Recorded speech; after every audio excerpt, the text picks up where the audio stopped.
ditambah free of speech, ya, dan free yang lain, kecuali free pulsa nggak ada ya, harus beli. Ya, tambah free mewarnai mengenai sistem persyaratan untuk demokrasi. Persyaratan demokrasi banyak ada free of speech, free media, itu syarat-syarat demokrasi. Apa sekarang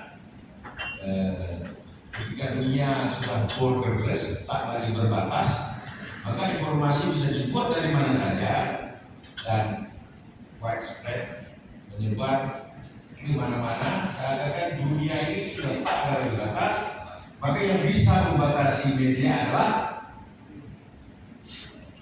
kalau bukan ada batas, bisa membatasi apa? Media itu sendiri, ya, diri itu sendiri. Jadi kalau semua sudah free ya, semua sudah mau demokrasi, membebaskan free media, free speech, semua bebas. Dalam kondisi yang seperti itu, maka yang bisa membatasi adalah nilai-nilai yang diyakini oleh membuat informasi.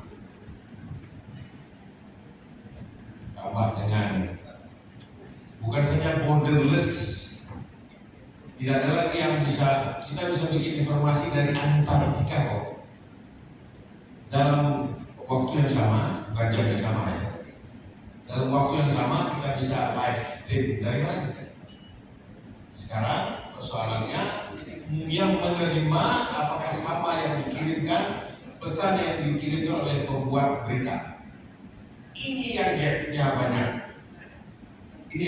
banyak.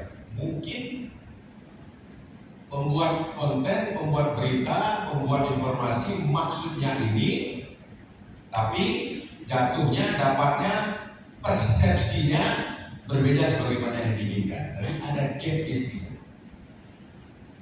Oleh karena Bapak Ibu sekalian, pelatihan ini ya yang digagas oleh KOBIJ ini ingin mendekatkan antara keinginan informasi yang diberikan sedekat mungkin dengan cita-cita atau persepsi yang ingin diterima oleh publik. Karena tentu Bapak Ibu sekalian, kawan-kawan yang bergerak di bidang informasi ini, pemberian pelatihan ini jelas supaya memiliki kemampuan lebih, memiliki kemampuan yang upgrading, yang naik terus sehingga pemerintah katanya